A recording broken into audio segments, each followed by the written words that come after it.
What's up, Quadcopter fans? HangerDrone.com. Today I'm going to be doing a video showing how to assemble the MJX X600 Hexacopter. When you receive this in the mail, it does come disassembled, so you do need to assemble the motors on here. You do need to put the landing gear on, as well as you do need to put the prop guards on if you do choose to use prop guards. In this case, I won't be using prop guards. I will be installing the motors, we'll be putting the landing gear on, and you also need to put the sticks on the transmitter. So first things first is that we need to figure out what is a counterclockwise and a clockwise motor. You just can't stick these things on in any direction that you choose.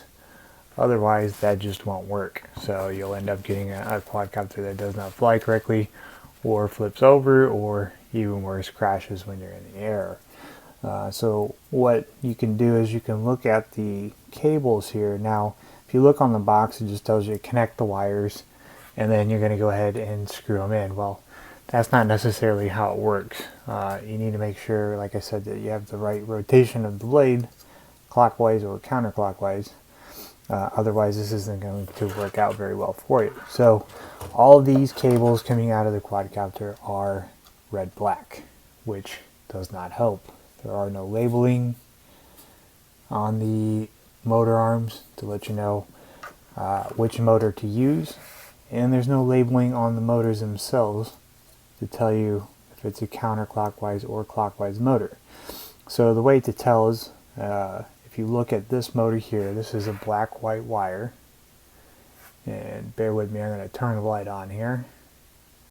So this is a black-white motor here, the wiring on this, and if we look at the way that the blade spins, here's our lift on the blade, so it's going to be spinning in this direction because this is our lift, so it's going to be moving this way, which means that this is going to be a counterclockwise moving motor. So we know all the black whites are going to be counterclockwise, and then we know all of the red blues are going to be clockwise. And again, we can tell this is the lift right here, and this one's going to be spinning in this direction here, and when it's attached to the quadcopter, you can see, like a clock, we're moving in a clockwards motion.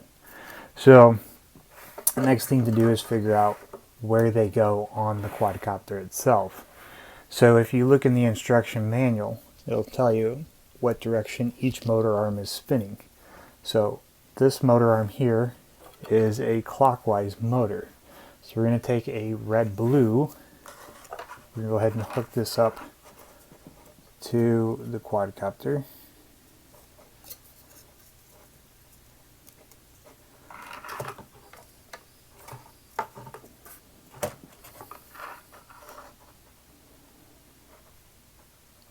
And you want to make sure that your wires are matching up. It should only go in one way with this plug, but still you want to make sure your wires are red to red, blue to black, or black to black.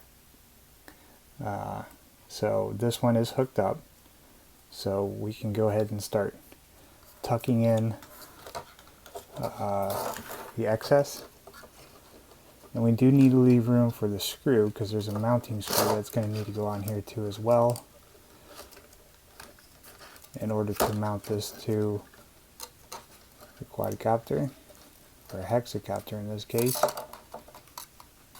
And if at all possible, we'll push some back into the motor arm, slide it on like so. We want to look through that hole too. Don't want to push too hard on this, it's making some creaking noises.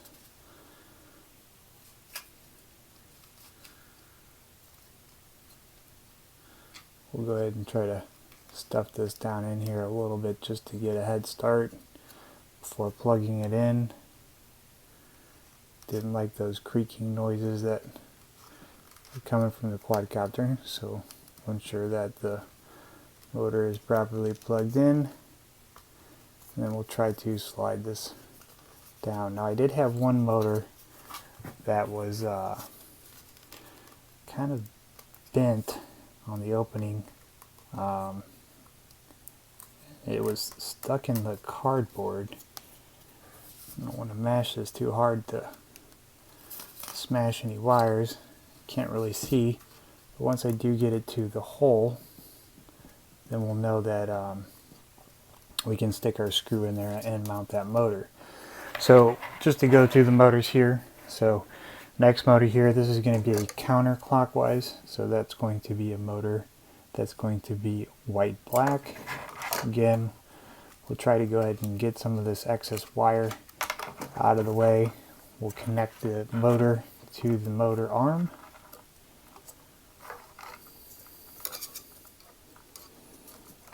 And these things are very small, so if you have bigger hands, not the easiest thing to do.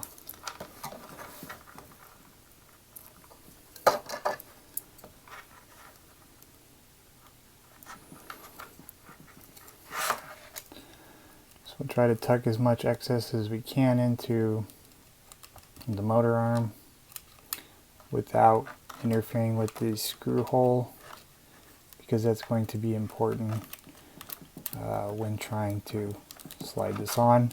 There's a little bit of a lip right there that will allow you to lock this into place.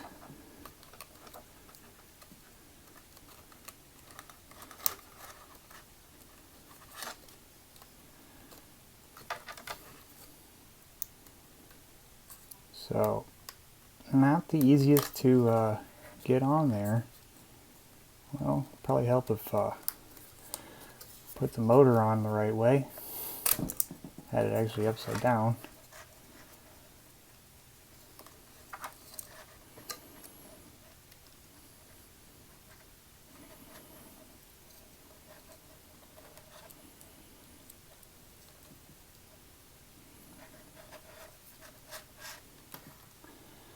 Alright, so we have it in. We're going to try to tuck some of this excess into the actual motor arm here. And then we're going to go ahead and make sure that the motor is pointing upwards. And then we're going to go ahead and slide that on until it locks. And we have a good fit. Now we can flip it over and we can insert our screw into the bottom here. So we'll go ahead and insert one screw into the bottom. Just to show how it's done, your bag should come with, I believe, 6 screws. So you're going to want to be very careful with these, because I don't know if you're going to have an excess screw in case you do lose it. Comes with this nice little screwdriver here. Doesn't appear to be magnetized. So again, be very careful with the screws.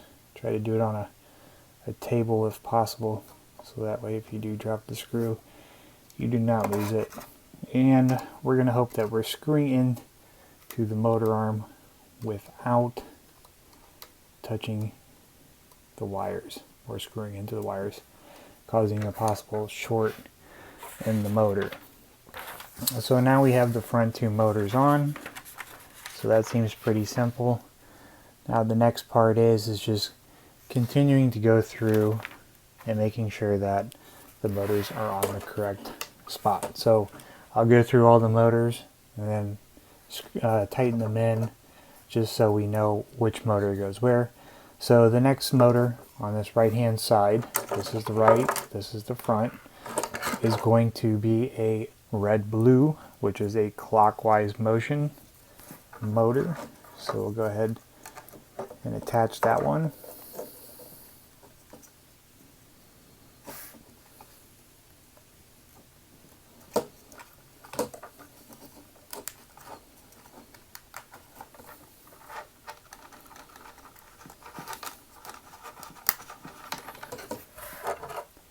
Our back right is going to be a counterclockwise, so it's going to be a white-black.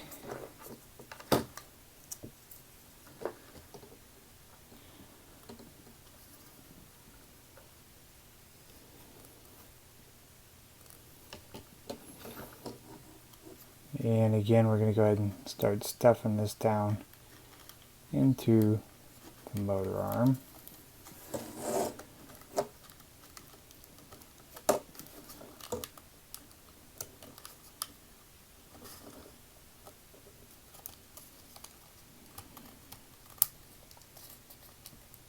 And you'll hear a lock once you get it in there. Now, back left is going to be a clockwise, which is going to be a red-blue.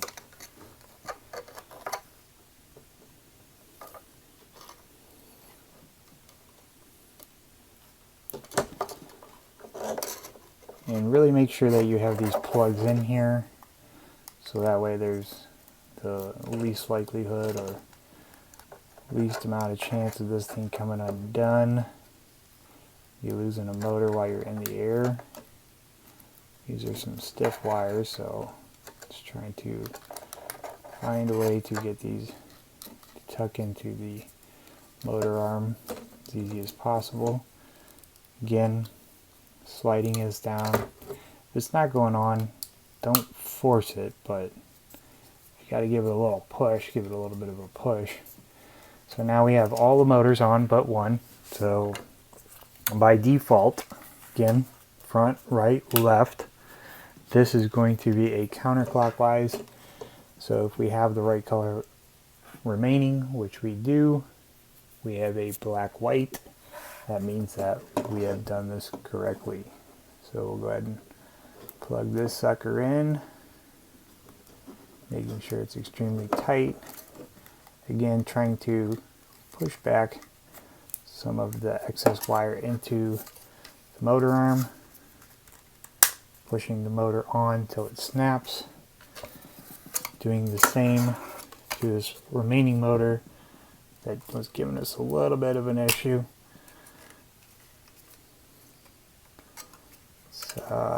One seems to be a little bit out of whack, and this possibly could be the motor that was about an inch thick into the styrofoam from shipping. So who knows what happened to it on the way, but we'll go ahead and try to pack as much as we can into the quadcopter. And I don't like that already, because this wire, if we look at this wire, it's beat up. So there is some possible damage from this motor here. So we might have to contact the vendor in which purchased this from, just because that wire appears to be damaged, and that could be an issue moving forward. So this one really just does not want to go on. Not quite sure what the issue is. It is on right now, but it was very tough to get it to fit on. So I'm going to go ahead and put the remaining screws into the bottom. Again, do this on a flat surface, a desk preferably, or something with some magnets around, so that way you don't lose the screws, because they are critical in this stage of putting the quadcopter together, because you have a limited amount of them as it is. So I'll cut back to after I have all the screws in, and then we'll start putting back on the landing gear. We'll try powering it up, see if it's got any juice in there, hooking up the transmitter, and seeing if we have the blades on the correct spot. So let me cut back after I get everything else on.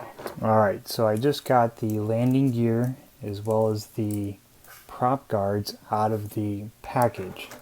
Now in doing so, there were roughly 1, 2, 3, 4, 5, 6, 7, 8, 9, 10 screws just floating freely around in this plastic. So before going and ripping open the prop guards as well as the landing gear, be sure to look out for these 10 screws, because they are going to be essential and needed in the installation process if you plan on using the motor legs. So we're going to go ahead and put on the landing gear here. This looks fairly simple to do. So if we flip the quadcopter over, this is the front. If you look at, there's an exterior side which is fully finished, and an interior side which has you know, grooves cut into it. That's going to go towards the inside of the quadcopter, and it's going to go into these holes here and here. And it should just push right into there, like so.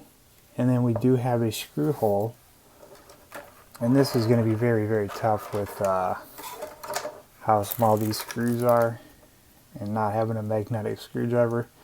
So if you do have a magnetic screwdriver, you're probably going to want to get that out in order to do this. Otherwise it's going to be fairly tough to do.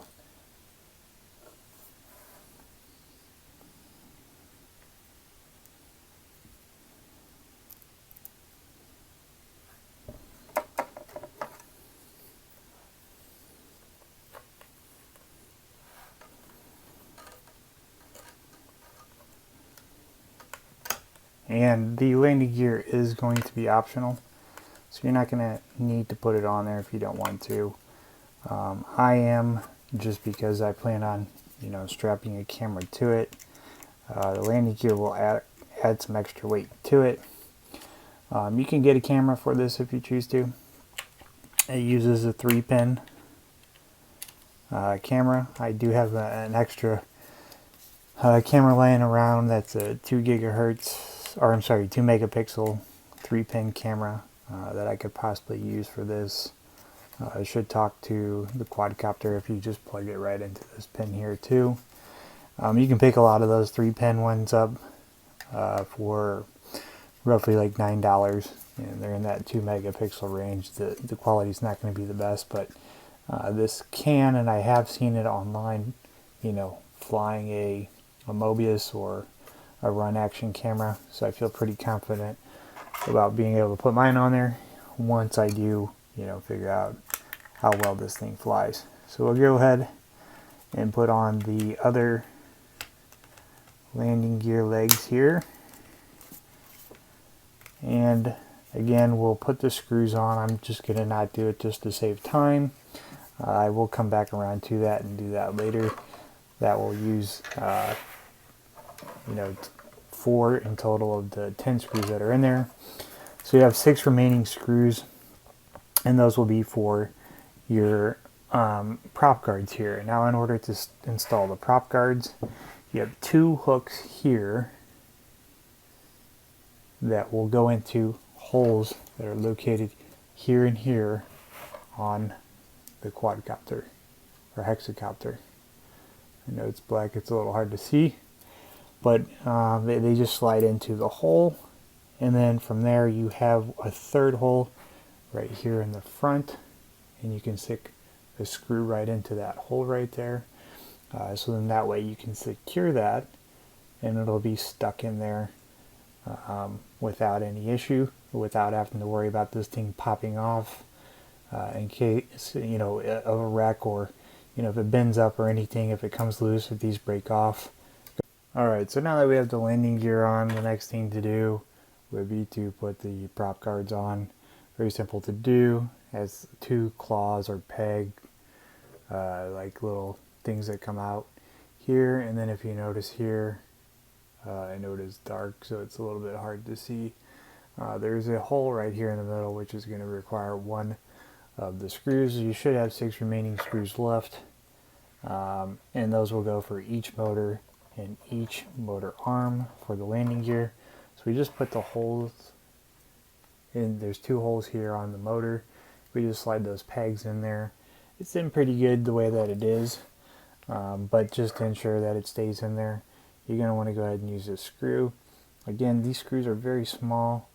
I do not have a magnetic screwdriver I'm using at the moment. I'm just using the standard screwdriver that came with it, so you know, it is a little bit difficult to get these screws in there.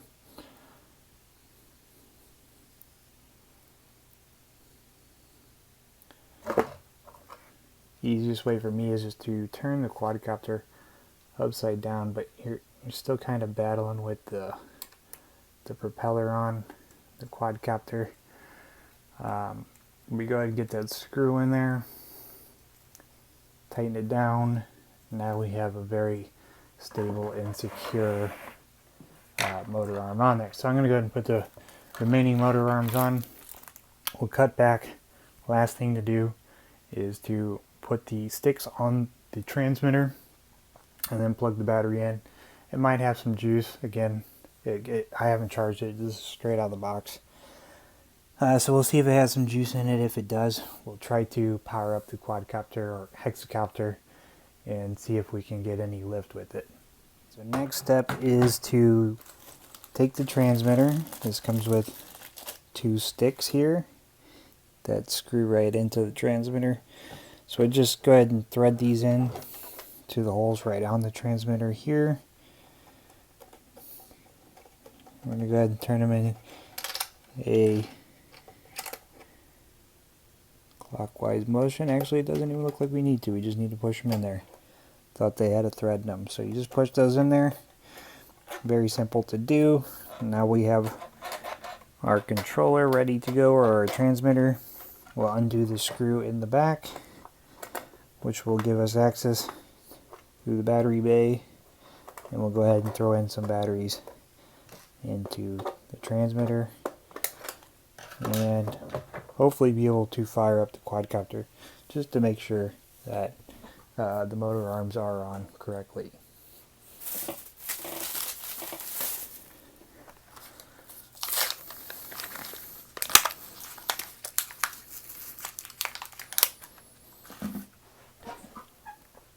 And so we're going to go ahead and put our batteries in. So we have our negative here, goes in. These are double A's, 3 of them. Negative here, positive here, negative here. Go ahead and put our battery cover back on. You can screw this back on if you choose to. It does become a hassle if you do need to change out batteries quickly, especially if you don't have a screwdriver handy with you. So now our transmitter is back. Turn it on, make sure it powers up, which it is. It does say it's in mode 4, so we're going to go ahead and want to change the mode on this. So we're going to hit this button here, down at the bottom, and I fly in mode 2, so that's the mode that I'm going to want. We're going to go ahead and power it off, so hopefully it saves everything out. Alright, next step is to see if we can get the quadcopter or hexacopter to bind to the transmitter. So we'll go ahead and flip on the switch on the transmitter, grab the quadcopter or hexacopter, flip on the on switch, and then what we're going to do with the sticks is we're going to make sure that both the R and the L's here are to the bottom position. We're going to flip this up, flip this down. We're going to let the binding process begin. We're going to be looking at that power indicator light to see if that will go solid, which it did. All of our lights seem to have stopped blinking on the quadcopter or hexacopter too as well. So we're just going to see if we can obtain lift with the hexacopter to ensure that all of our motors are in the correct spot.